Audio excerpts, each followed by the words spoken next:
Hi, my name's Jason. This is my mother. She was a high school teacher, a history high school teacher, and she knows a lot about Russian history. So I thought it'd be very nice if we shared her knowledge of Russian history and the rise of communism, Lenin and Marx and what it really was. Because I think a lot of people have some misconceptions and what communism is, and they have kind of this kind of pipe dream about some kind of utopia that they're going to find. But anyway, yeah, so here's my mother, and please take it away. Okay. It's Jason, when you said that I know a lot about Well, communism or a lot about Russian history, um, I know what I have gleaned from my many readings, and looking at one source, you still don't have a complete picture. So, what I know about it is through years of listening to my high school instructor who taught Russian history, my college instructor who taught Russian history, and the readings that I did myself when I taught it. So, I would like to go back to probably Russia of the 19th century. That's the 1800s. And it was at that time, even following the Enlightenment of the 1700s, where many people were searching for different modes of government, different way of governing people because of very terrible conditions in their country, and also the idea that there was a monarchy. And if you remember your own American history, that was followed by the French Revolution. So it was an age where they questioned the very institution of a monarchy. I And know Russia, they had as the you know, Czar. was, They had a Czar. pardon They me? had a Yeah, Czar. Russia had a czar, right? And How long were they in power, actually? this particular family, the Romanovs, were in power for 300 years. But prior to that, there were other families who were in power, other dynasties, shall we say. So they have a tradition of an autocratic government for many generations. So the I wanted to go back to the 1800s I'm sorry, can because I it back was you up a little bit? Some yeah. people might not understand what an autocratic thing is, government is. So Oh, could you really absolute rule quickly, by a monarch. absolute rule by monarch? Absolute rule. Hmm. And Is that like in so fascist in a way? Is it? No, I'm not going to get into fascism Okay. today in that sense because fascism doesn't fit the czars, not really. Fascism developed, it's more of a 20th century development. Okay, So the so czar, if you're saying these anti-fascist people and communism was a response to monarchy, not a response to fascism. correct. And actually, the Saul Alinsky people, it was it's very, very different than the 1800s. Because in the 1800s, the what some people might call the intelligentsia, the students, the workers who were discontented, the followers of the various political movements, all of these people sought a solution to the problems and they would see an outcome. In other words, the arguments that they had with each other, the various political groups, the arguments they had with each other were over the result of the perhaps an overthrow of the monarchy. What would we do at that time? What would be done when the Czar was overthrown? And the Saul Alinsky groups, one of the things that I read in just the summary I read, so I might not have the entire picture, is that the idea of getting rid of the situation now is much more important than figuring out what you're going to do when you finally get into power. Because when you're trying to get into power, you might have a problem that the Russians did because there's so many different factions and they would fight over the what they would do in the end. Um, Probably the Saul Alinsky folks, the Alinsky followers, they said the issue is not an issue. The issue is just revolution. In other words, do what you have to do and worry about what we'll do later. Hmm. Now, That's a and if you understand that, I'm Saulinsky, thinking, hmm? Saulinsky, Right? What? Saulinsky. Yeah, Okay. yeah. That was so. I need to get back to Russia to explain what was going All on. right. So the Tsar was an absolute autocrat, and he was also the leader of the Russian Orthodox Church. He was like the father of Russia. You would obey the Tsar, and of course, many Tsars were very repressive. There were movements beginning, though, in the 1840s. That's when Karl Marx started to write. But of course, Marx was writing in Germany. He was a German resident, and his theories were based on his experiences in Germany. But I want to just mention with Russia, there were many, many political parties, movements during the various decades. There were social revolutionaries. Later, there were social democrats. There were nihilists. There were anarchists. There were constitutional advocates of a constitutional monarchy. And they would all argue with each other as to what their outcome at the end of the revolution should be. What So kind of government before they even precisely they started would. the revolution, Oh yeah, yeah, they were planning it all together, even though they all yeah. had different You would ideas. have to realize a country and a culture just fomenting with in the pubs. I mean, today we call them the bars, the pubs, the universities. And of course, they didn't have much communication except for pamphlets.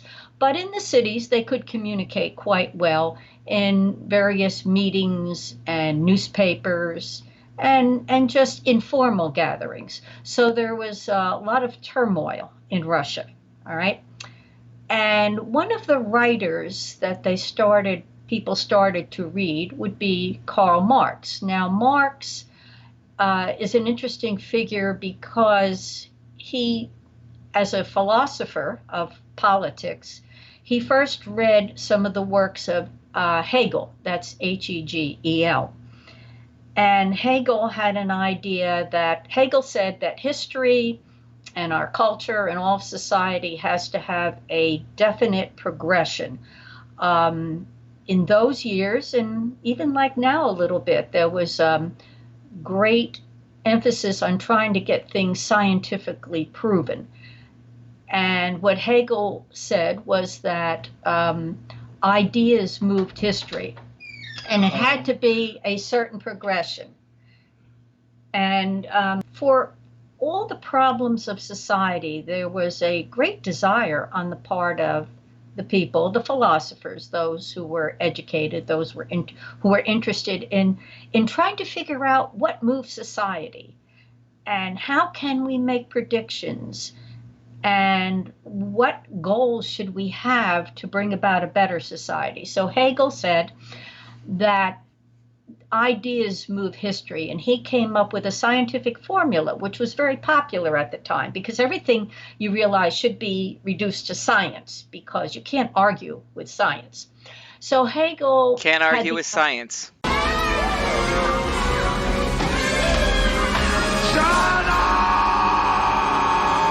Oh yeah, no, you don't. Science is preferable to people who are very idealistic and just trying to figure out and discuss how society moves.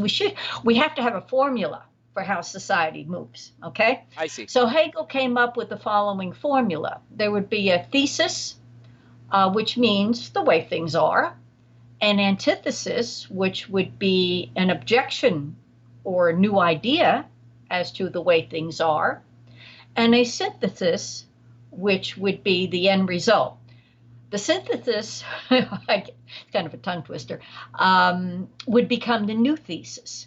And then there would be a new antithesis. And that's how society would progress. It would just keep continuing as everybody's Right. trying to update it more and more, getting Right. it better, tweaking Updated, it, new tweaking it. ideas, but the new ideas would be challenged. And then, but he didn't really talk about an end result. His idea of a thesis would be an ideological one,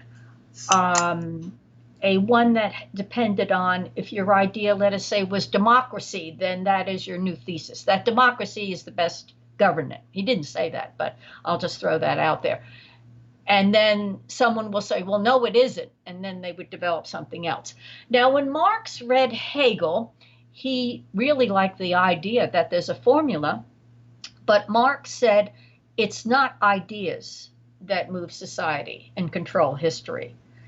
It is materialism. It is economics. Economics is the determinant of all historical events. And therefore, an economic situation would be a thesis, and then there would be an antithesis, and then there'd be a synthesis.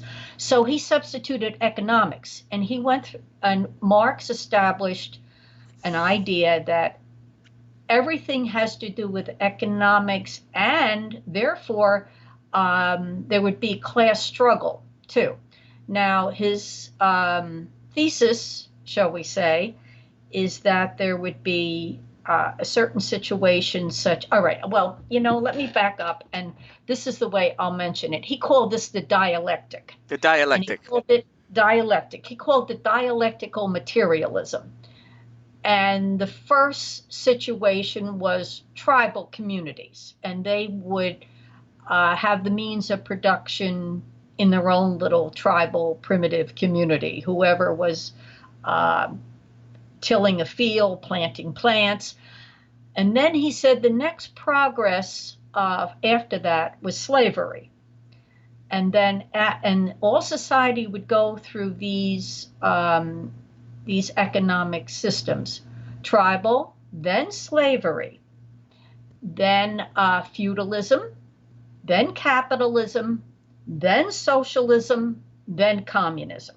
Wait, This so was Marx. Marx set it up like that first. First Yes, tribalism, then slavery, right. and then well, slavery was still going on at his time, right? No, it was going Well, on. as slavery, yeah, but this is as a system. It wasn't time in a time frame all the time, but he was thinking of ancient peoples. The Romans had slaves, so he was thinking of that. Mhm. And then society would progress to feudalism, as was in Europe and many parts of Europe, and also in Russia. Russia had essentially a feudalistic system Mhm. in terms of its agrarian economy was feudalistic. And then he said there would be a change, and the change would result in capitalism. But And so then there was, during his society, was he living in a capitalist society or more of a yeah, feudalist? yeah. See, Germany was more capitalistic than Russia. Remember, he's a German. Oh, okay. Karl Marx was born in Germany. Hegel was German. All Okay. right. I didn't know that. See, I don't know So my stuff. well, you see, this is, if you can imagine young people, students, professors, everybody reading all the different books, literature, discussion groups that they could get their hands on as the way society should be. So they would read the works of Karl Marx. So Karl Marx came up with the idea of dialectical materialism. That's the progression of all the different economic societies that I mentioned. Um, he also came up with the idea that I mentioned before, but I didn't give it the exact terminology. Economic determinism meant economics determines everything in society. The next thing he came up with would be the dialectical materialism. And the last thing he came up with, because he thought capitalism was evil, so he Mm. came up with what he called the theory of surplus value. And that is another term essentially for profit. And he thought profit was really, really evil and exploitive of the masses. Um, so those So were people who his, pick up Karl Marx, they live in a capitalist society, and if they believe what he says, they don't like profit, they don't like capitalism, right, and so right, they in this progression, the next one is socialism, right? So, correct. but then Yeah. the end Now, goal is communism. So they kind of hide behind this. Oh, we just want a little bit of socialism, but then it becomes okay. their end goal is communism. And Now, let me just mention one thing. Marxism, to many people, and the progression of all the stages is sort of like a religion. and it is inevitable, absolutely inevitable. See, here's the scientific part, of the part that was very attractive to people that liked it, that this is what's going to happen and things are going to get better, and these are the stages we have to go through in order for things to get better. Okay, Now, so you have do the they need, writing. is his step between uh, capitalism to socialism, socialism to communism, is there some violence required there? Okay, I'm going to talk about Okay. that because you obviously recognize that if things are inevitable, then maybe you don't need violence, right? Because things are going to happen. But here's what did happen. We'll switch you over to Russia, and the Russians who are reading the works of Karl Marx and some of the other groups, they're socialist revolutionaries who, social revolutionaries who wanted the peasants to rise up. And those who followed Karl Marx or liked his ideas. And they were actually called Social Democrats. And the Social Democrats, at a meeting, they had one of these worldwide, well, conventions. I don't know how many countries were represented, but they had one of these conventions discussing Marxism. And they broke into two groups. One group calling themselves Bolsheviks, another group calling themselves the Mensheviks, because they took a vote on some of Marx's teachings and the idea whether you needed violence and a revolution to help this progression along, Because or whether it's you didn't. science. You're just speeding up the science, basically, is the argument. Exactly, exactly. So and you won't find this in many books because I finally found a little reference to it, but I got this from my teachers and my professors. At this meeting, the Mensheviks won the vote, but the Bolsheviks, who were the ones that advocated a violence, they said they won the vote. In other words, there was something maybe wrong with the tally. But when the Bolsheviks said, no, we're the victor, the Mensheviks sort of backed off a little bit, and the Bolsheviks were actually in the minority. Okay? So when there were things that happened in Russia that kind of elevated Bolshevism to take power, and I have to go through a couple of these things, otherwise, you're really not going to understand it. I mentioned all these groups, and there were a lot of happenings in Russia that you need to understand. Number one, there were three czars I'm going to mention. One, Alexander II. Two, Alexander III. And three, Tsar Nicholas II. Alexander II, the grandfather of Tsar Nicholas II, was a great reformer. He was very influenced even by the Civil War in America.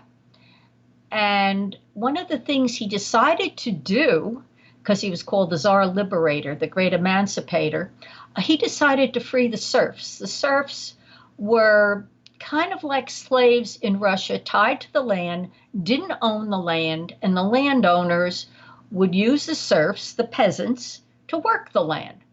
So the Tsar, Alexander II, influenced by the Civil War and the idea that the slaves were freed in America, he decided, since he was a thinker of a more liberal thinker, shall we say, he decided to emancipate the serfs. And he did that maybe 1864. I'm not sure. I would have to look that up.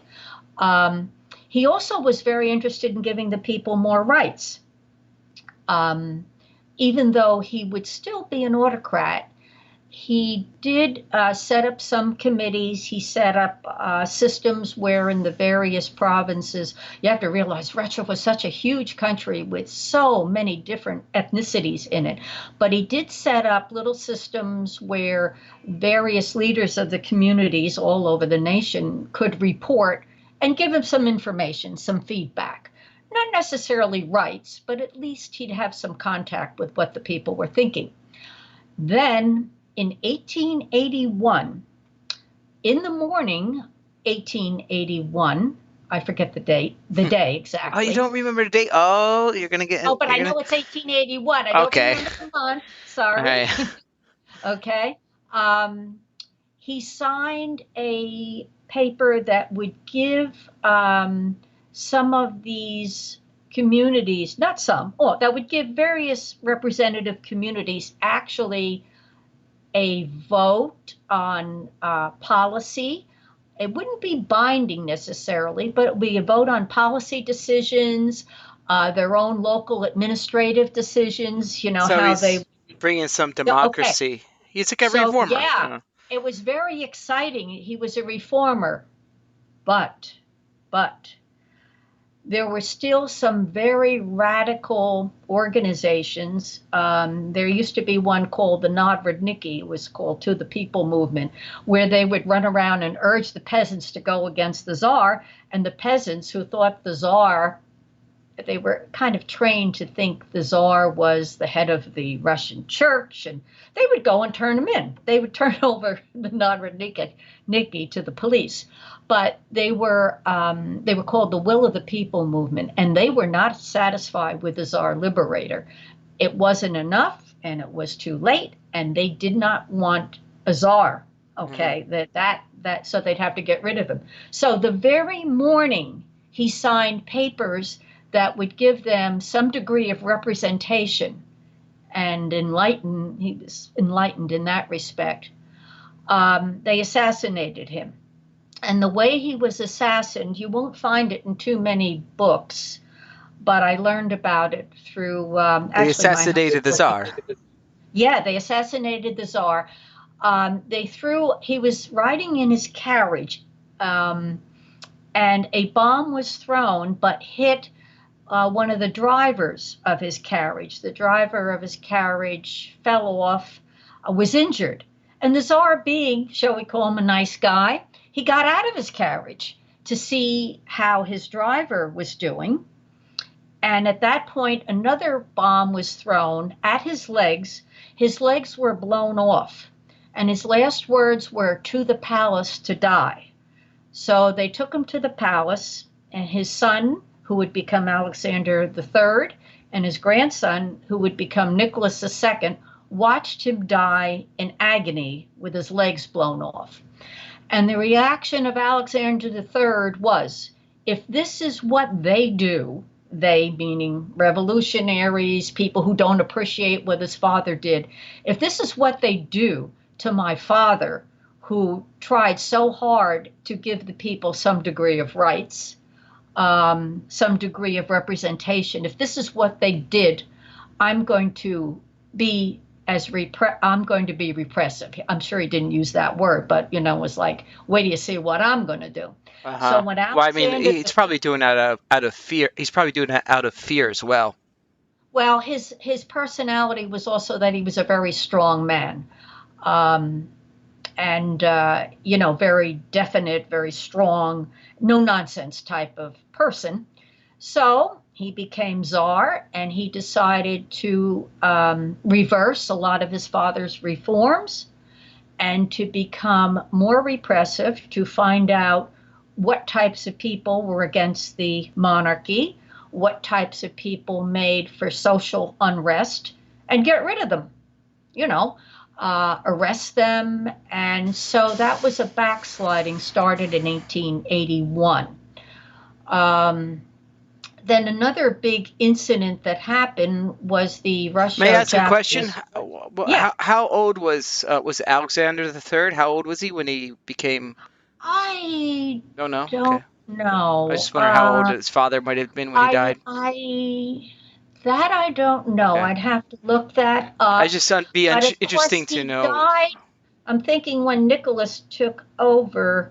Um, hmm, I would have to look up when he died. Right. Wouldn't take me Okay. long, but I'll Yeah. just Maybe continue I'll what I'm take a. saying. Yeah. Because Go ahead. what's important is there was a Russo-Japanese War in 1905, and the Russians were very ambitious. And if you want a key to Russian history, they were always seeking a warm water port seaport, which they didn't have.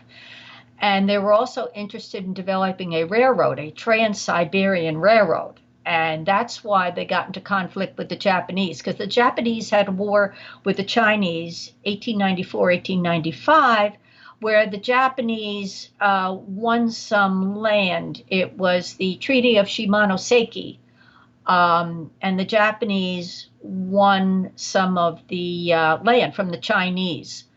Um, so in 1905, the Russians, who wanted to build a railroad through some of the territory owned by the Japanese at that time, got into a war with Japan. And the Japanese, They didn't ask, and they didn't say like, "Hey, can we make a deal?" They're just okay. Gonna try to take this. I, Don't know. they wanted and I can't pronounce it in Chinese, a certain peninsula Mhm. that was in dispute. And no, I don't think there were many negotiations. I think, But they well, the lost, Japanese right? attacked them. Yeah. Attacked, yeah, there was an attack.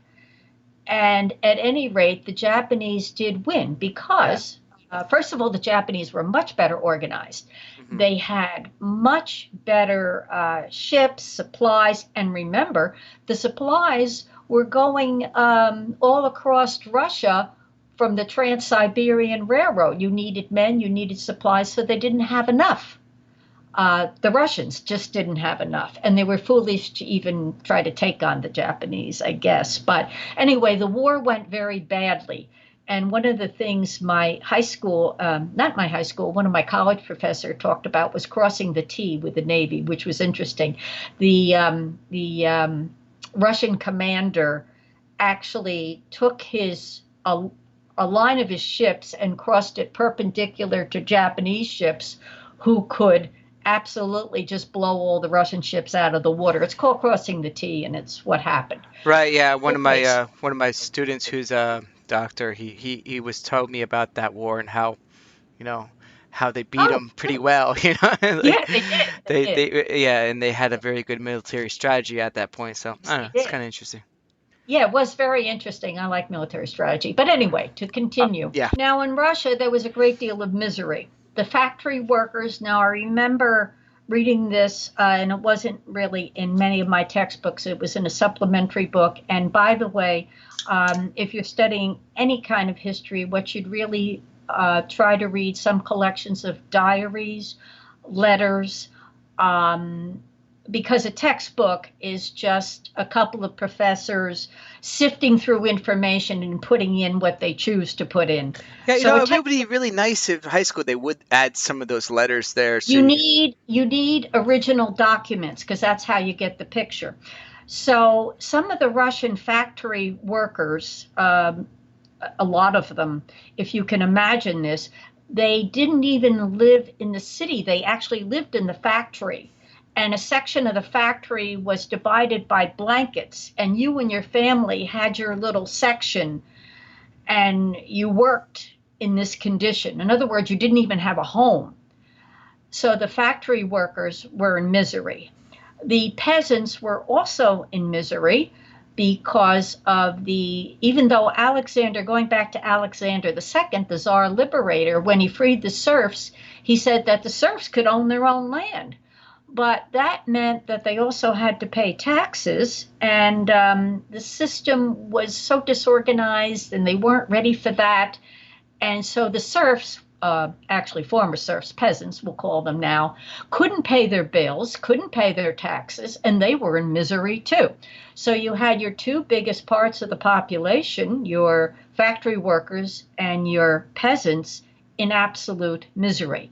So in 1905, the poverty was so great, and there were many, many disturbances. Some of the Tsar's ministers were assassinated because remember, I told you about all these political groups running around like crazy, doing all kinds of things. So Father Gapon, who was a Russian Orthodox bishop, decided to have a march on the Winter Palace, and they were carrying religious icons. Icons are pictures of saints, and the Russians always had a very personal relationship with their icon. If you prayed and you didn't get what you wanted, you turned your saint back to his face against the wall. And that's another little detail that nobody knows, but very few Huh. people know that kind of stuff. But anyway, so they were carrying their religious icons. They were totally peaceful. And they were marching on the Winter Palace to tell the Czar, the great Father Czar, the head of the church, their problems. The Czar was not even there because he wasn't there, and no one gave who knows who gave the order to fire. But they were fired upon, and many were killed. And it was after that was called the Bloody Sunday, Bloody Sunday. 1905. Yep, So Bloody wait, Sunday. what? Okay, so why would they shoot out those people? They were just trying to say what? Why did I don't I understand what happened I there. I don't there were people who thought they were threatened by it. It Hmm. was, if you make an analogy to any kind of firing on innocents, sometimes it happens. Hmm. Someone fires the first shot, or someone feels threatened, Okay. and It someone was so it feels was it's supposed their to be a job peaceful to quell a protest. disturbance. Yes. So that turned the people and the representatives of the people, once the news spreads, and it takes a while for news to spread. So, but once the news spreads about that, the idea of the czar, why would he do such a thing? Why would he allow his ministers to do such a thing? Now, this was Nicholas II. Oh, this is not Alexander. No. No, this is Nicholas II now, who was fairly young, and I have a few words to say about Nicholas II. That darn phone is ringing, and it is you know what? Let me just like press. Okay, that ends that problem. Anyhow, um, Nicholas II. Don't worry about it. Just ignore it. I Yeah, mean, it's yeah. not a big deal. Nicholas II was actually what you would call another nice guy. Very quiet, a very good family man, but very unaware of what was going on. There are some monarchs that are not really strong. Some monarchs that, when they view the world or they view their country, they really don't have a concept as to the depth of the problems. And some of them have ministers that are no good and who lead them down the wrong path. And remember, Russia, a huge country with many problems, much diversity in types of people, very difficult to rule. Nicholas, by the way, he spoke English without the trace of an accent. Uh-huh. And he was married to Alexandra, who was the granddaughter of Queen Victoria. English was spoken in the Tsar's household. The children of the Tsar, Nicholas II, studied Russian as a secondary language. They all spoke English, which is just an interesting little fact. Kind of So, like almost like a separation from your people then, in in a some way. ways, yes. Of course, the Tsar was fluent in Russian, Okay. but he spoke English because his wife was English speaking, and his wife knew very little Russian. His wife was daughter of Granddaughter Queen Victoria of Queen England. Victoria of Yeah, England. Oh, yeah. so were they And reptilians or? what? Pardon me? I'm just making a joke. I said, are they reptilians? I mean, No, no, okay. no. He's a no. No, I'm just joking. So That's it's a David okay. Icke joke. Okay, continue. So at any rate, the Tsar didn't have a complete understanding, kind of like the Russian Revolution. I'm sorry, kind of like the French Revolution when Louis XVI looked out of the window of his palace and saw all the demonstrators. And he said, "What is this, a demonstration?" And they said, "No, sire, this is a revolution."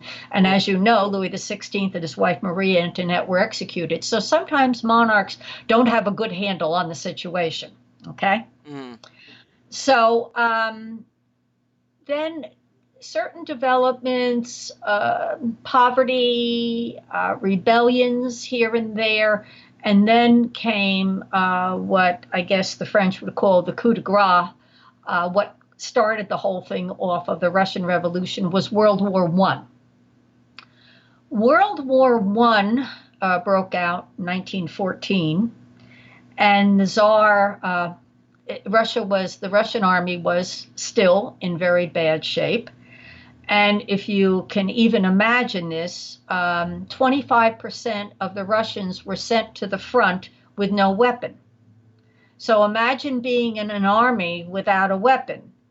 And you were told, if you didn't have the weapon, when your fellow soldier fell in battle, take his weapon or take the enemy's weapon when you shoot the enemy. Makes sense. So, pardon? Makes sense. So World War One was not going very well for the Russians. There were mass desertions at the front. The Tsar decided to leave and take command himself to try and go to the front. Okay, Nicholas, Tsar right? Nicholas.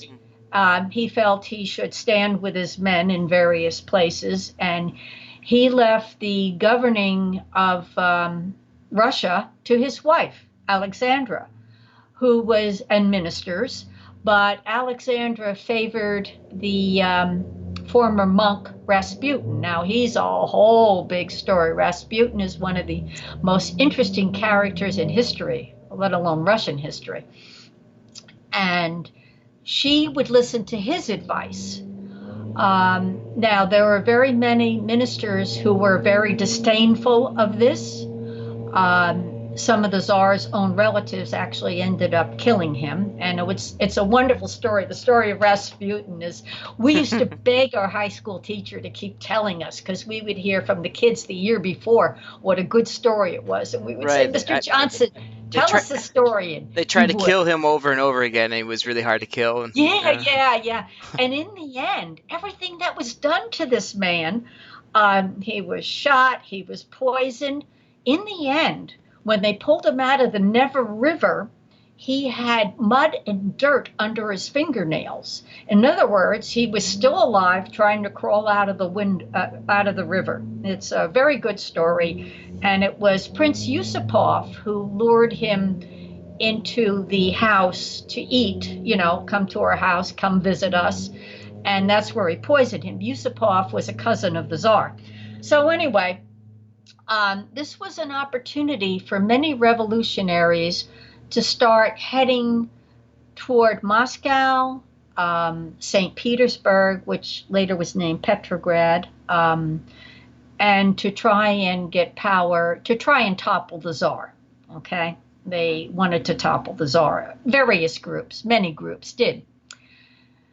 And now, a young man by the name of Nikolai Lenin, and actually that wasn't his name, he was Nikolai Ilyich Ulyanov, and Lenin meant lion. So he was, like Stalin was Joseph Dukaslavy, I'm not pronouncing his name right, but Stalin meant like man of steel. So their names really weren't the names. So anyway, Lenin, a Bolshevik, decides to travel to St. Petersburg and to try and talk some folks into, some of the Bolsheviks that were there, to starting revolution against the Tsar. But wait, Lenin just popped out of nowhere? Was he with Marx? Lenin was living in, I forget exactly where he was living, but he decided to travel and to go to, actually, Moscow, St. Petersburg.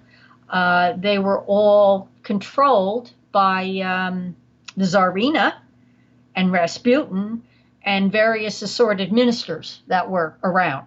It was chaotic. There was no great central control. So wait, Lenin was working for the Tsar? No.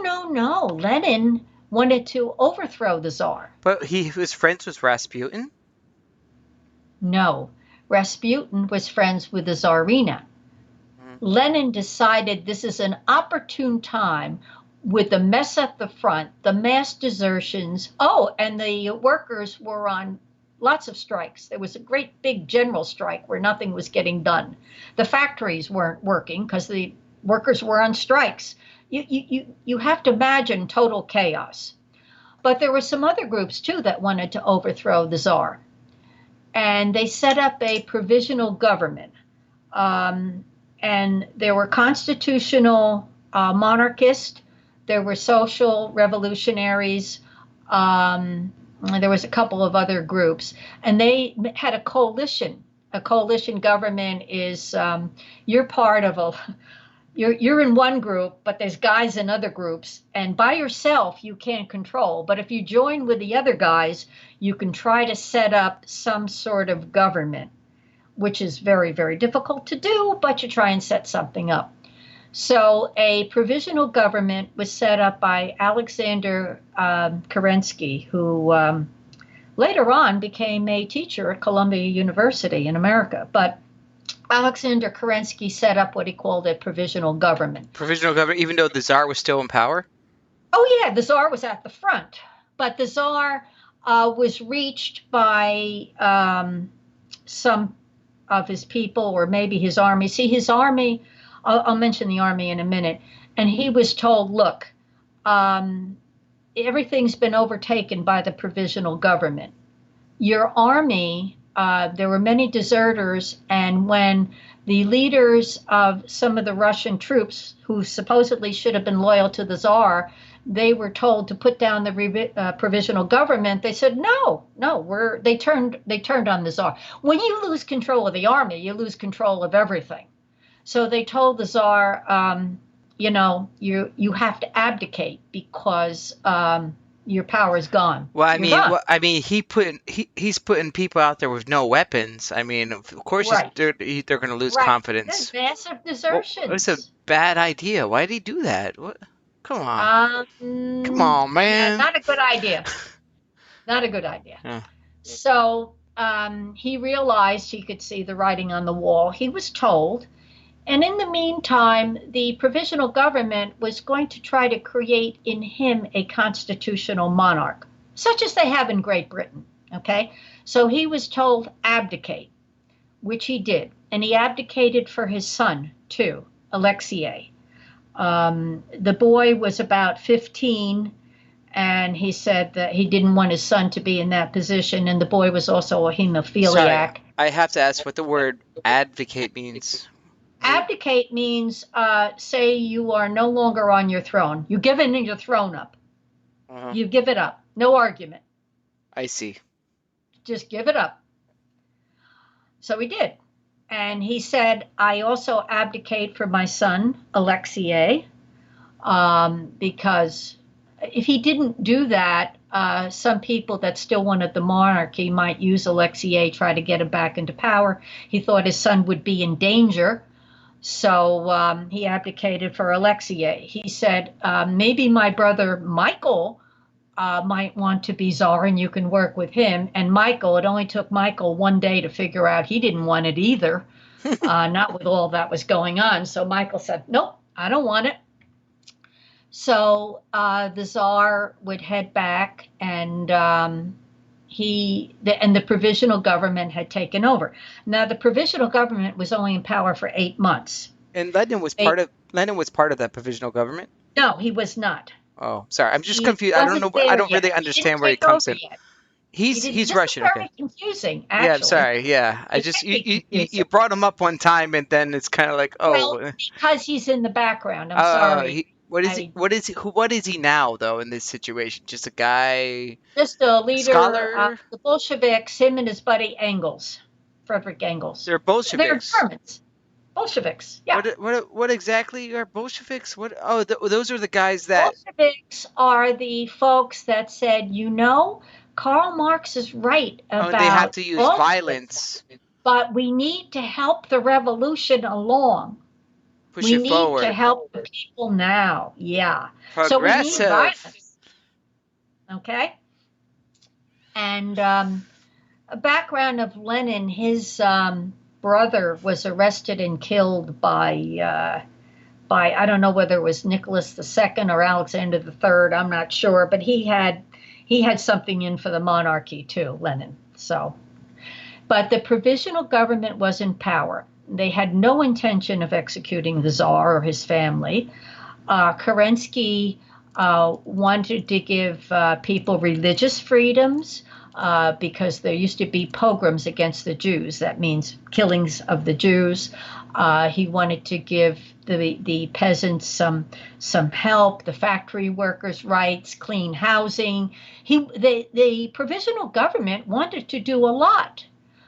Unfortunately, they did one thing that they really should not have done. They continued to participate in World War One. They continued that. Oh, And World War One was not popular with the people. They wanted out. And Lenin came to St. Petersburg by railroad. He came to St. Petersburg, and I guess through various means of communication, there were many people there to meet him at the station. And Lenin came up with the slogan, peace, meaning get out of World War One, land, let's get the land out of some of the landowners that weren't peasants, peace, land, and bread, because there was a lot of starvation.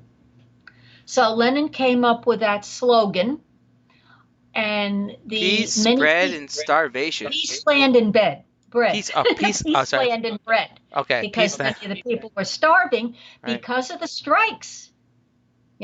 Because there were so many strikes and the railroads weren't moving, the bread was not going into the cities.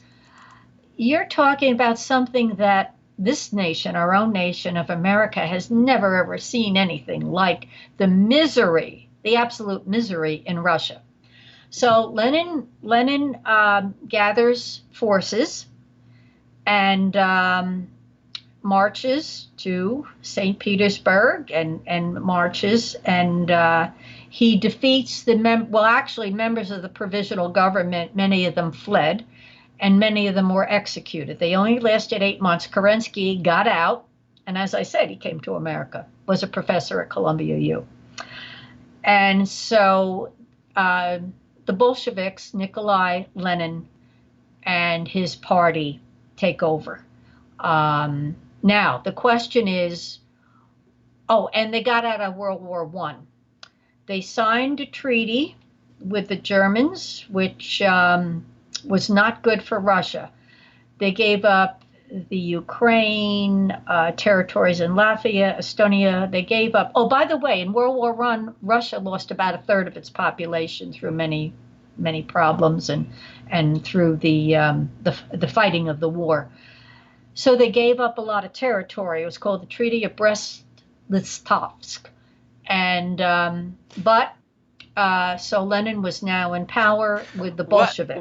was Russia fighting in the World War One to protect their territory or to Oh gain? yeah, and there was a notion called Pan-Slavism, and the Russians got into the war because Nicholas had said we can't abandon our Slav brothers, even though he was cousins with Kaiser Wilhelm of Germany. They were cousins. They wrote letters to each other. It was a custom for young men in the early 1900s, of the aristocracy and royalty, of course, to take a world tour. And they called each other Willie and Nicky. And Willie and Nicky went on a world tour together. They even looked alike, if you've ever seen pictures of them, very similar in appearance. They were cousins. And at the start of World War One, there were the famous Willie-Nicky letters. And when the Grand Duke of Austria was assassinated in Sarajevo, Nicky wrote a letter to Willie and said, if you mobilize, I'll have to mobilize because I am committed through treaties and alliances to defend the Slavs, in the Austro-Hungarian Empire. And Willie wrote back, well, if you're going to do that, I'm going to be at war with you. And these were two cousins that were friends, and they were at war with each other, Kaiser Wilhelm and Nicholas.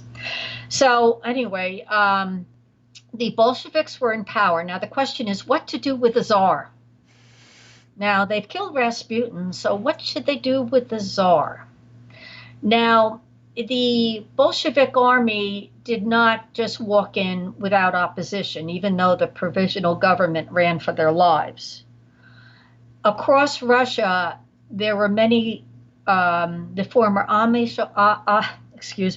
officers, kulaks, who were like independent Russian army types all over the realm. Many of the aristocracy, they didn't want the Bolsheviks to take power. So there was a civil war. They were called the Whites. So there was a civil war in Russia. The Tsar and his family were taken out of the palace, and they were sent out to, Siberia, Ekaterinburg, named after Catherine the Great, Ekaterinburg in Siberia. And it was the Tsar, his wife, the 5 kids, the children's tutor, a doctor, a maid, and I don't remember who else. There was a number of people that were sent to Ekaterinburg for keeping. They didn't know what they were going to do with them. And the White Army and the Bolsheviks had a civil war, but the Bolsheviks were far better armed, better organized, and the Whites, once again made up of all these tiny little groups, they were defeated. Now, America sort of got involved in it a little bit, but we didn't give too much aid. We were going to aid the Whites, but we didn't do too much in that respect. So the Bolsheviks won. Now, what to do with the Tsar? The White Army were very close to Ekaterinburg. By the way, there were telephones at this time. So coming from Lenin and the Bolsheviks, if the White Army could capture the Tsar and put him, the people might rally around the Tsar, and this would make the Tsar very, very dangerous. So the word went out to execute the Tsar, his wife, his children, and the rest of them.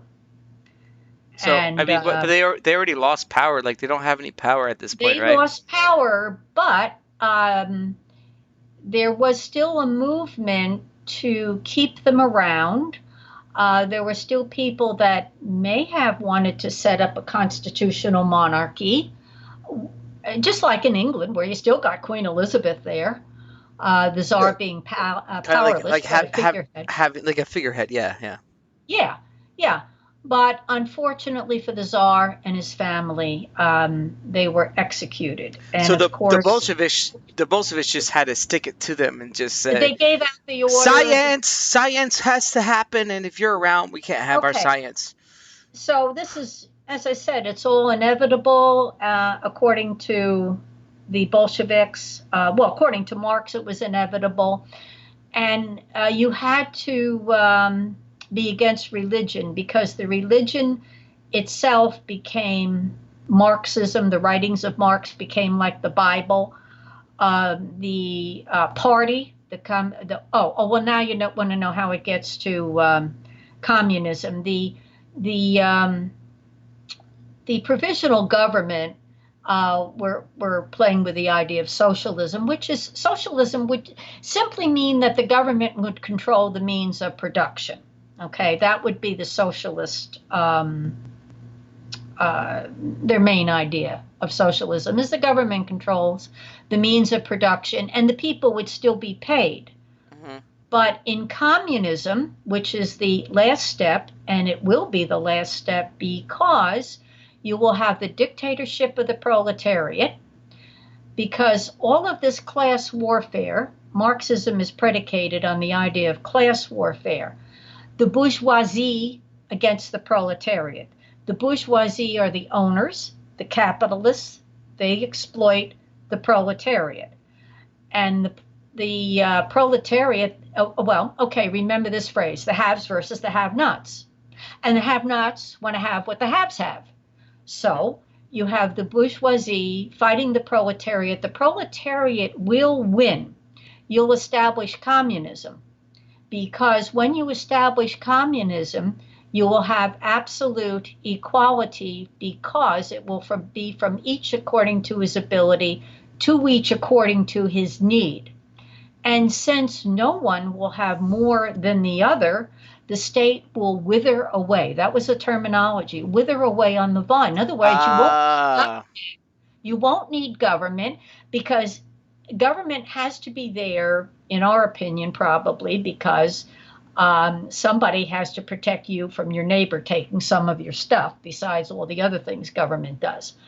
But if you have absolute equality and everybody works and everybody has what they need, not what they earn, what they need, and the Soviets will determine, the the community, the communes will determine what everybody right, right, right. needs. So, But can I answer? So, what they're saying is like, yeah, we need to do this now because eventually it's going to be better. Like eventually you're going to yeah, have, you're not going to need us anymore because we're just setting you up.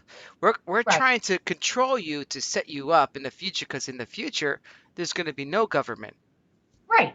And they believed that. They did. They did believe it. Many of them did. But that's not It's like a exactly what religion. Karl Marx was saying, right? Was that Well, his end result? Oh, it's Karl going to be Marx said communion. Okay. the government will wither away on the vine. You won't need it anymore, you see. Uh-huh. Uh-huh. Okay? Now, what I used to do with some of my students, and I got a lot I could say about the Czar and what happened to them and all kinds of rumors, and it's really interesting. But So I'm wait, going wait. to Can I interrupt now, right here? I gotta interrupt for one moment because like I've been talking to some of these Antifa people, yeah, and I was saying like, yo, you're saying you're anti-fascist, but what you're doing is kind of being, fascist in a sense. You're trying to take over and yes, they are. demanding They that, are. yeah, they're demanding to say like this is how it's gotta be, but they think the end result is going to be some sort of world where there's no government, but to make sure that happens, they have to destroy the government from the previous point, Yeah, kill everyone yeah, that disagrees with them, and then build yeah. a government, And and then they're going to stop being in power. I don't yeah, see where the no, see, sense. the end, um, the parallel I can draw from you for you is if you look at the history in Russia, there were so many groups and so many coalitions and everybody running around like crazy people that it was very difficult for them to establish anything else. But finally, the Bolsheviks took control. But for decades, everything was chaotic because they disagreed on the end result. But the scientist wants an end result. The Marxist wants this is how it has to end. It has to end in the dictatorship of the proletariat. The Antifa people, I don't know how much they cling to Alinsky. I don't know. But Alinsky's point was don't worry about what kind of government you're going to have in the end.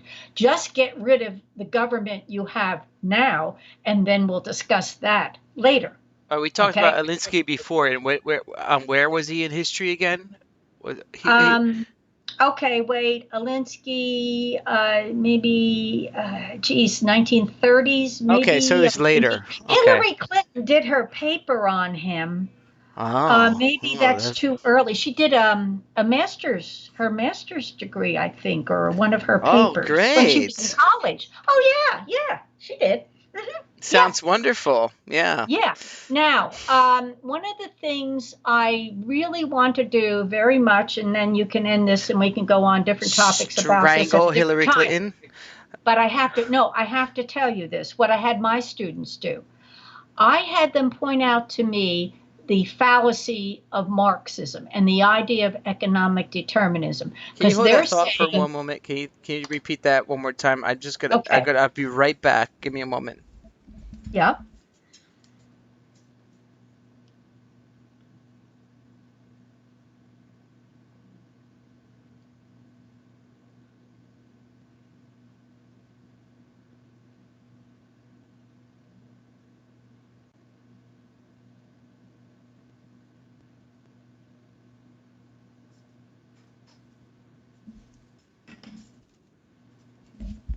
Okay, the fallacies of Hillary Clinton.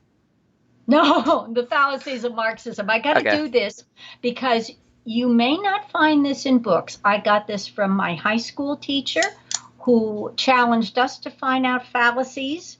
And then he gave us a list of the ones that he thought of. And I haven't found it anywhere else. But if you're to say economics determines everything, it's a struggle of the social classes, it's a struggle of the haves versus the have nots. There are fallacies in that. And the fallacies are in what Marx called economic determinism. Now, fallacy number one, you could call it the great man theory, you could just call it a man. There have been men in history, for whatever reasons they had, um, that they changed history. Whatever reasons they had, call it ambition, call it ego, call it anything you want. Now, a Marxist might say, oh no, they probably were poor when they were younger, and that's why they wanted to do this or that. No, no. There is, in your own life, my life, everybody you know, there are other things besides money that motivate us. Okay? That would be the first thing. A second thing could be religion. Many people will die for religion, will be intolerant for religion, will find hope because of religion, and that may have nothing to do with economics. And I think you would accept that. Okay. A third thing, I'm trying to remember them all because you had a list of seven. Oh, geography By the way, plays who a role. made this Huh? fallacies? Who put this together? Fallacies of Karl Marx. My history, Russian history teacher in high school, and I don't know where he got it. Remember, I was in high school like 55 years ago, so Okay. his name was Mr. Johnson. He was a very distinguished looking man, and he taught Russian history.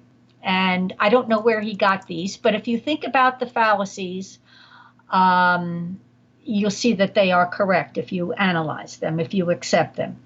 I think I mentioned number three is geography, because a mountain range between two peoples, the fact that the United States has no borders on her east or west coast basically gave us a very Did unique. did your did your teacher make this up, or is this something? He first tried to elicit it from us.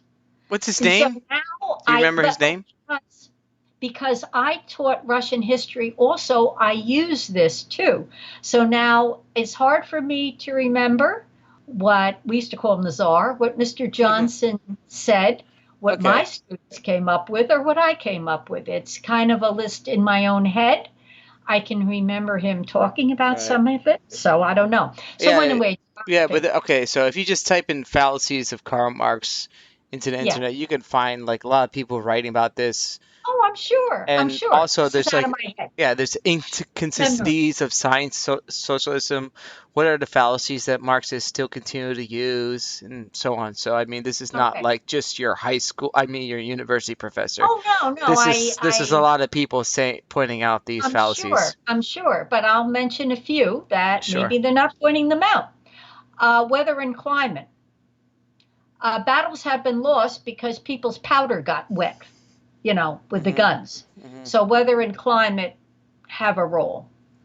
Another But thing is pure. isn't that Lenin though? Lenin was wanted to speed it up with the violence, right? Or are you Yes, saying the he did. Bolsheviks wanted to speed up with the violence? Right, right. So Another one would be pure accident, pure chance. Um, if the driver at Sarajevo had taken Franz Ferdinand on a different route, which some people suspected there might be trouble, and he missed the turn, the young man Princeps, who assassinated him, um, wouldn't have assassinated him, and you may not have had World War One. You can go through all crazy. that kind of speculation. Mind blown. Hmm? Mind blown. World War One might have not happened if they just decided to take a turn. Right, right. Crazy. Because the guy wouldn't have been assassinated. Oh, Yeah. This is one of the great I was amusing want things about history. I don't know, but I think there were some people that wanted something to happen because I mean, if you just take recent instances with that guy, George Floyd, that I mean, Yeah, even yeah, before that, they were trying to, every time a black man is killed by a white cop, they throw it out in the media and again and again and again and again. So I think there's also some sort of hand that always wants to find some sort of event to trigger what, you know, Okay, I these people want to do. So I mean, true. World War I, that yeah, that set it off. But I mean, World War I, wasn't it like a history teacher that killed the Duke, that Duke? Um, his name was Princeps. I think he was a student. Yeah, it was too. I'd So, have to. but I mean, they wanted it to happen. They wanted Oh it to yeah, happen. yeah. So they're always looking for that Because he was a trigger. monarch. He was in line for the throne of Austria-Hungary. Yeah, And Austria-Hungary um, had many different peoples in it. The Austro-Hungarian Empire included those two countries and a few of the others, like Sarajevo, where he was assassinated, is in what is now, or used to be called, I'm sorry, Yugoslavia, and it's not called Yugoslavia anymore, Slovakia. But they were trying to control many diverse peoples, right. and he was assassinated in that. And Um, it could have been another Duke or another guy. It just wanted to get that trigger. They're yes, always well, looking the for emperor at triggers. that time was Franz Joseph. That was his uncle, Franz Joseph. Um, Now, another thing, and then I maybe I'll make this the last one because there are more. You can just you can brainstorm about them. Is disease. Disease somehow sometimes has nothing to do with economics. It just spreads. So Karl Marx, they bought into his theory, but all the people, his contemporaries that bought into his theory. Why was it so attractive? Because it solved the problems in the minds of its adherents. It gives you an answer as to what's wrong with society. What's wrong with society Here's the is one thing I want to yeah, you touched on disease too, and I was talking about triggers before. And yeah, I mean, you like got this COVID-19 thing also, as well yeah, that's going on. And yeah. I think, people reading these Karl Marx and maybe the fallacies, I think maybe people can manipulate these fallacies to make things happen for themselves. I mean, Oh, I sure. really, yeah, there's, Oh, sure. if people, if, In one of the Alinsky writings is the idea that you can take an incident and make the most of it, which yeah, you've heard some leftists say today. Also, never, what in was it, Alinsky, was it Rob uh, Emanuel, who was the Rahm mayor? Yeah, Emanuel, he said yeah, never there, let a bad incident go to waste, or yeah, a and all tragedy go this to is waste.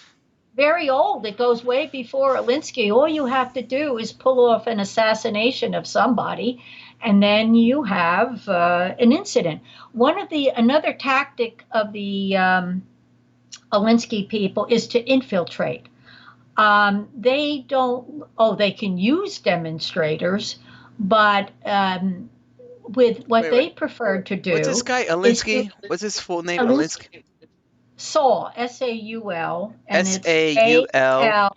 All right. Alinsky. The idea is to infiltrate, and a lot of them infiltrated Lyndon Johnson's. Yeah, he had to be writing later, maybe the 1950s. I really would have to look that up. I'm not that familiar with it, I'm but just as one we're of his, talking, I'm putting these people. I'm trying to put these people's yeah, faces on one the. of another methodology is don't waste your time or all of it trying to demonstrate. Infiltrate. Go into the like Lyndon Johnson's poverty program. A lot of people that liked Alinsky were officials in the poverty program, administrators. Try to get inside the government, okay? And here's what the reason was, if you're just going to do demonstrations, the general public is going to look at you and say, oh, you're one of those people. You're just trying to cause trouble. But if you can get into the government and then make certain pronouncements as to what you think should be done, then suddenly you become a person of authority. You see? Hmm. So that is a tactic. You get into, Alinsky. Hillary Clinton wrote her thesis on Alinsky. Alinsky. What's okay? If you could sum up Alinsky in I guess one quick paragraph. Who is he? What is he? What is this guy? Is he like Antifa guy or like dude? Is he a communist? What's his ultimate goal? I don't I don't know his ultimate goal. I don't think he stated it. I don't think he stated it, but remember, I only read a little booklet that had some of his beliefs, his ideas as to how to achieve overthrow of a government, of a situation So, that but you he's a don't like. communist or no? I don't think he's a communist, but I don't know. I don't want to say he's a communist when I don't know. I'd have to read up on him. All I'm right. I'm not I I I don't I'm the type of person I don't say things unless I really read a lot of different sources to figure him out. And Okay. I haven't figured him out yet. Um, I don't know whether his goal was to alleviate inequality. I don't think so. But his goal, I suppose, is to achieve change, and he just made a list of things that would be helpful in achieving what you want. As to what his end goal is, I don't Is he? know. Oh, so he's not the guy who wrote the book, The Rules for Radicals. Oh, Saul Alinsky. All right. He So did write it. didn't he? I didn't read it. I didn't read it, so I don't know. Okay, but he didn't he in his forward dedicate that book to Satan? Oh This yeah, or there was references to Satan, and I don't know exactly. I would have to look it all up, take a look at it, and see. It was, I don't know whether he dedicated it to Satan because he was a Satanist, or he was just saying, like, to the reader, see, you religious people, in your face. It's like when, oh, I forget the guy who said, steal this book, when he was writing about, the evils of capitalism or racial injustice, like in your face, steal this book. Okay. So go against authority, go against it. You see, hmm topple the ruling classes, go against all the values and the things. It's almost like the old, in Russia, there was a group called the Nihilists. There was another group running around. And the Nihilists believed in tearing down all of these society's values because they all weren't working, whether it's religion, the family, uh, develop anarchy because government wasn't working. Um, when sometimes you're looking for logic of all these various groups, you're not going to find it because a lot of it is emotional, a lot of it is seen from their own perspective. Um, and you have to dig very deep to see what was in their background. My college text, Russia by Ryzanovsky, said, oh, Alexander the Third was just repressive and he was this and he, but never told the story of how he saw his father die with his legs blown off. So I don't know what motivates some of these people. And sometimes the people themselves don't know Well, what here's an motivates interesting them. quote by what's his name? Solinsky. Solinsky. I just put it up on the Yeah, video. Is he says true revolutionaries do not flaunt their radicalism. They cut their hair, put on suits, and infiltrate the system from within. yeah, infiltrate. That's what I said. Yeah, that's Yeah, one of the things that I had read. yeah. Yeah. So I'm And in Hillary Clinton. That's her guy, right? So well, just because you do a paper on him doesn't mean that and actually, when you're doing a master's thesis, I don't but think I mean, you got to you say should put, like these Antifa type people, communists do adopt his ideas, and I mean, I've been seeing like the Veritas, Veritas, yes, Project yes, yes, Veritas. They've been going undercover into Bernie Sanders' right. his background. Well, he's a no, no, communist. no, no, He not really no, is. no. His Correct. Yeah. what do you call it? The people who organize his events and stuff, and they said like, oh yeah, yeah, we're just gonna, if we can't get Bernie in power, we're just gonna start race war kind of stuff. I mean, I shouldn't just say that just on this, but yeah, there's videos out there of that. So yeah, Project Veritas, you should probably check that out. Now, as far as the racial, it's a huge, huge topic, um, and we studied it when I was in college because when I was in college, the Newark riots, and you could Yeah, go talk about Newark many, riots. So we're going Newark riots. You many, were many there. books You were written there, on right? You were there at the Newark riots, right? there.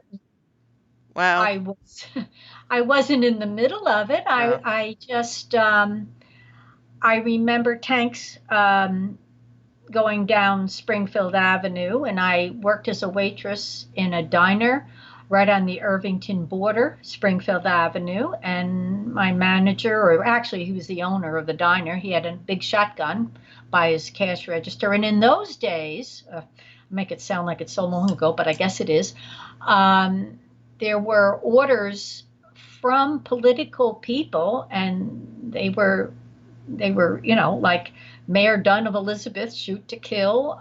Tony Imperiale, who controlled the North Ward of Newark. When I was a little girl, I grew up in the South Ward. But anyway, the North Ward of Newark, there was no rioting there because they would shoot people who looted and rioted. Now you not only let them loot and watch them loot, you might arrest some people, but you let them out later. Um, and looting now, and I don't quite understand it because I'm not of the generation, and certainly I can't get into the same experience. But looting now is kind of, someone said it's symbolic because there's so much poverty. So if one breaks into a shoe store and takes a few pair of shoes, this is symbolic of trying to get what you should have had. But because of discrimination, prejudice, lack of opportunities, etc., you couldn't have. The only thing I'll say is this, well, I could say a lot, but I will say you've looted, you now have a new pair of shoes, or maybe more than one new pair of shoes. You have many things, but in 2 or 3 months, you're going to realize that your mom or your disabled grandmom or granddad, who used to walk to the corner store to get their medications, to their pharmacy, to their market, no, it's not going to be there anymore. It took about 10 years in Newark for some stores to even come back. Some never did. And this coupled with the pandemic, and stores going out of business, this is not going to end well. And I'm sure most people realize that. And it's just people that are terribly misled and aren't thinking clearly that go and loot all this stuff, you know. But yeah, it's really sad. it's tragic. It's tragic to destroy your neighborhood, and then your neighborhood's gone, and maybe the place where you might have had your high school part-time job or the place you worked to help pay your way through college is no longer there, you see? And your family's too poor to have a car, and there's no buses. So how do you work? Well, How I do you mean, I shop? I, I wonder though, because what we're seeing with these riots now with the Floyd, you're seeing a lot of young white people. I seen videos of it, and black women saying, Yes. "Hey, hey, Yeah. stop! What are you doing? Don't!" These young white girls dressed in black with Yeah. hoodies on, Yep. spraying BLM on buildings and breaking the windows. And the black lady's like, "What are you doing? You did this. We're trying to protest against police Yeah. violence, Well, and these you're folks, they and don't even share a brain. Probably in the 60s, used to call them limousine liberals. limousine They're the people, liberals." limousine liberals, yeah. They're the type of people that really haven't, many of them haven't known poverty. they can do this because it really doesn't take much courage. And even if they're arrested, they're usually let go, and they're certainly not going to be executed like would have happened, in the 19th century, or even, well, and definitely in the 19th century, even in early parts of the 20th century. So they can afford to do this, and they can go home feeling very good about themselves, saying, gee, I participated, I demonstrated. It takes more courage to walk into the inner city and give some of your time to children, the type of people that can go in and bring clothing, food, or volunteer as tutors to help some of the children learn how to read.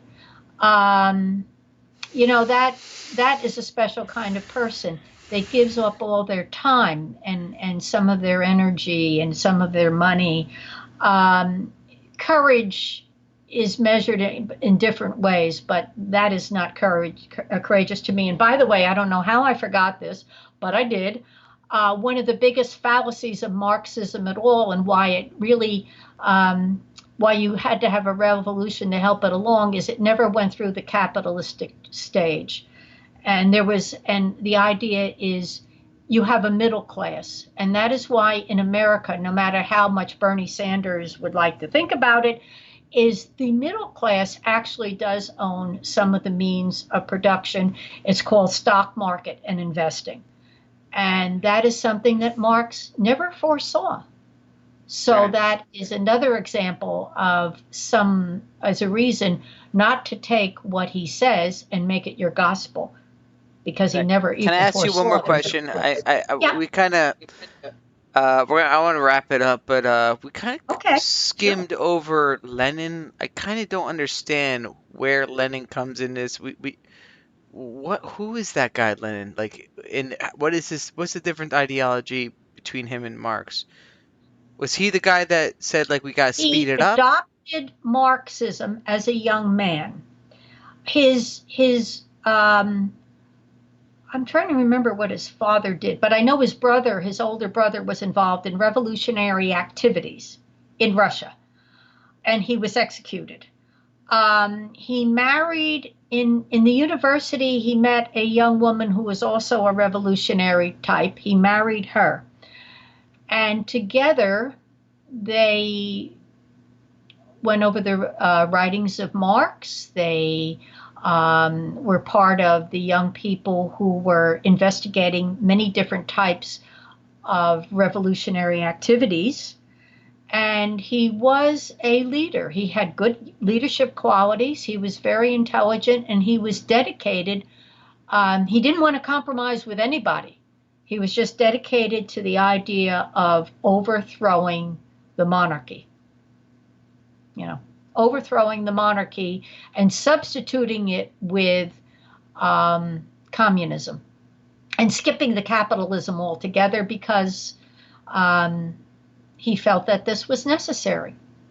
So he was in the what do you call it, the provisionary government or No, he was not in the provisional government. The provisional government was formed by many, many individuals in the various political parties that were around at the time to overthrow the Czar, because they felt that he did not govern properly, and they wanted more rights for the population, more rights for the people, um, more, I can't think of the word, the factories to be operating well, more policies that would make Russia a modern so industrial was state. was Lenin a good guy?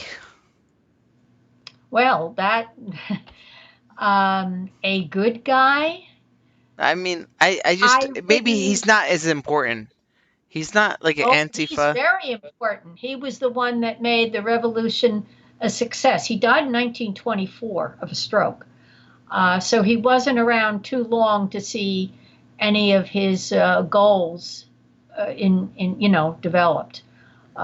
And he He was wasn't around he long was enough. he one of those guys that said like, okay, we're gonna have government for a little while, and then like the government will wither on the vine kind of thing. Well, he probably hoped that, but what he had to do was he had a civil war on his hands. He had to defeat the White Army. He had to actually eliminate the Czar. He had to get rid of much of the aristocracy. Well, the person who really cleaned up everything was Stalin. Stalin Right, succeeded yeah, Lenin. that's what I was thinking. Was Stalin came. Stalin succeeded Lenin. There were three So of them. wait, hold on. So Lenin was kind of like in charge of Russia for a while. Was he kind of Oh, like a? yes. He Oh, was like the yes. prime minister. Karl Marx was Yeah. just the ideology, and then Lenin He was was kind of the like the boss. ideology. He wasn't there at all. Yeah, No, yeah, no. no, no. Okay. He's a, So he's yeah, a this person of the he's from 19th century, the 1800s. 1800s, and No, Lenin liked his they just books. used his theory, All right, and then and they Lenin believed in was it. in power. He was kind of like the boss for a while. Lenin? Oh, yes. Oh, yes. But the person that was one of the biggest mass murderers in history, next to maybe Chairman Mao, was Joseph Stalin. And he was friends with Lenin for a while before he died, or He knew him. Oh, yes. yeah. Oh, yes. He was actually from Georgia, which was a southern province. I don't mean Georgia, the United States. There was a province that was called Georgia, kind of in the, I think it's near the Ukraine. And as a young man, he was poor. He was really poor, and he made his way. He liked Bolshevism, and he made his way up to Lenin, and he became a minister in Lenin's government. I forget what he was minister of, to tell you the truth. I do forget. And but I remember the story about when Lenin was dying. Um, when Lenin died, well, he had a stroke and he died, I think 3 days after the stroke, something like that. Lenin was preserved, and he was a big tourist attraction. Everybody came to look at him. He was preserved under glass. They kept Lenin under glass. Right, I heard something like that. Yeah. Yeah, he was. Yeah, he was. And Stalin died in 1953. So Stalin was very influential. I mean, Stalin was the one that got rid of everybody. And Stalin even destroyed a lot of the people who claimed they were loyal to him, destroyed a lot of ministers, massive, massive purges, absolute purges, Mhm. which made him one of the biggest mass murderers in history. Right. Okay. So I think And that's there's good. one more thing. One more thing. I forgot Trotsky. Trotsky. Wait, hold on. I'm having some I'm problems here. sorry. No, no, it's okay. I want to It's Trotsky. under Trotsky was another Bolshevik, but he had a falling out with Stalin because Trotsky believed in worldwide revolution. Trotsky said, "Oh, you can't just concentrate on Russia. We got to help all the communists in other countries of the world to have their revolutions." And Stalin said, "No, revolution in one country only. Let's just take care of Russia first."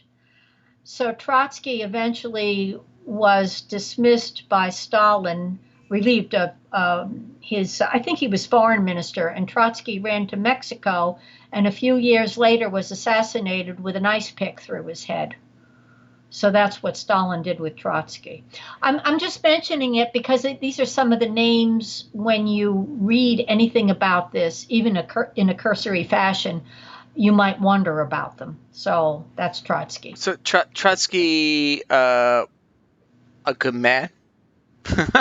Sorry, not like Well, Nicholas the Second, right? you think he might be if you like communist revolution in every country. Right. Oh, he I had mean, a nice like, no, picture. some people still praise this guy. Yeah. Some people think, oh, Trotsky had the right idea, but Stalin didn't let him do it. Yes, because if you believe in this sort of thing, and remember, I also did not mention that utopianism was a very popular idea, even in America. In the 1800s, we had a couple utopian villages in America, 1840, I think. So what did Marxism offer you? It offered you an explanation of how history moves. It offered you That's what's going to happen. science. You could see a vision for the future. It was optimistic. We're all going to be better once we go through all these stages. Everything's going to be good. So it gave you a scientific explanation, and you could believe in it. And at the end, what do you got? You got utopia. Isn't that what we all want? The perfect society, right? We got And but the utopia. thing is, though, these books are still around, no, and it's okay to have these books, and I think people should read them and think about them. But they have to look through history and see what's actually going on. And we have to like, but what their argument is like, well, they didn't get it right, they didn't do it the right way, they didn't listen to They do Trotsky. say that. There was, I told you, the group before the split between the Bolsheviks and the Mensheviks called themselves the Social Democrats. And I've heard some of the recent advocates say, oh no, we want democratic socialism. See, they'll give it that kind of a name to make it sound good. But it doesn't, well, this is a whole other topic of where it doesn't work. I mean, you could go through country by country, and the biggest misnomer out there is sometimes they talk about Scandinavia. Sweden in particular was very quick to point out that they are not socialistic, they're capitalistic, they just have a huge income tax, which I'm sure, to get all their benefits, their So hospitalizations, and they're yeah, using the slow model of Karl Marx. yeah, they mention it. They're throwing words around. They feel like, well, it sounds good. And every time you throw in the word democracy, everybody says, oh, well, that's good. We're all in favor of that. Yeah, yeah, Uh, democracy, democracy, democracy. yeah, yeah. And actually, even though we like to use that word in America, our system of government is a republic, as you know. Yeah. Because pure democracy would be like in Athens, where every single person would go to the market square or And the wait, wait, town wait. hall. And Athens is. Explain Athens in ancient Athens. Greece. I'm sorry? Athens was a city state in Of ancient Greece, Greece. and they had pure democracy, where every citizen, not women, not slaves, I'm talking about Greek citizens, could go to, they called it the agora. It's like the marketplace, wherever you want to meet. And they would discuss and pass laws directly. It would be like all of us in Seaside Park running to the township hall and actually not telling the council people, but ourselves passing laws. So that is pure democracy, which we do not have in America. We elect representatives. The only time where we discuss policy is when we have a referendum on something like should gambling be allowed in Atlantic City? That was a referendum years ago in New Jersey. Yeah, Hmm. that kind of thing. Yeah.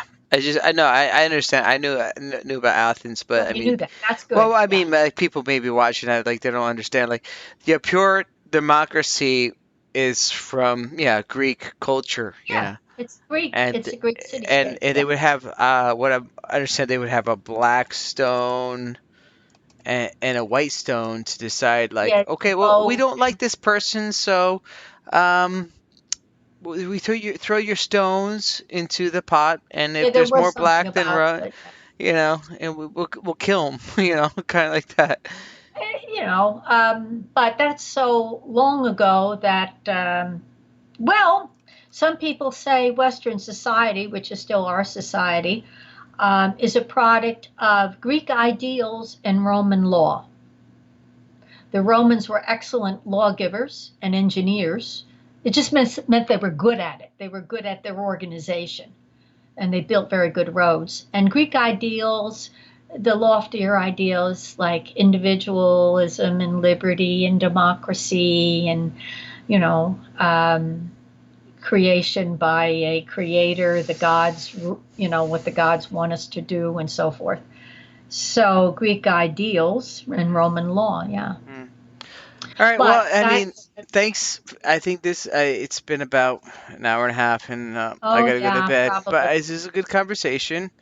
I hope And I hope it was beneficial. I might have left some things out that maybe I should have put in, but I think it's important to examine as many sources as you possibly can to think out what the government is telling you, what the media is telling you, and very frequently, even a textbook, and sometimes they are wrong, or it's the sin of omission. They leave something out that should have been put in to explain. So, I hope that I can, clear some of that up at some point.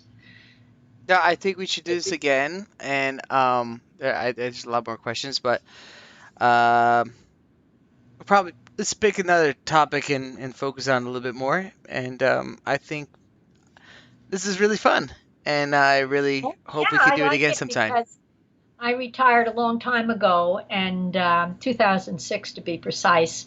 And this is still my love, Hmm. history and social studies, and talking about this stuff. I love it. Hmm. So I'm glad to talk to you anytime.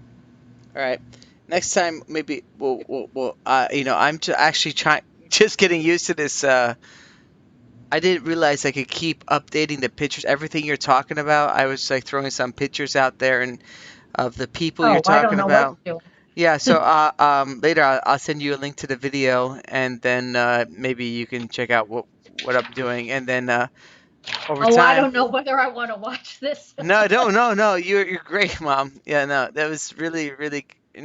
I learned a lot tonight, and Oh, good, yeah, good. I'm glad. I'm I glad you had a think lot of that. fun, and I And want to do it it's fun. again, and Yeah. I had fun. All right, so actually I gotta go to bed though. Have a good night. Oh, yeah, I know. And I got Yeah, things to do. yeah. All right, So take care, thank and tell Dad I said hi, and you guys take care. Yes, I will do that. Yep. Have a good night. You too. Bye Bye bye. bye.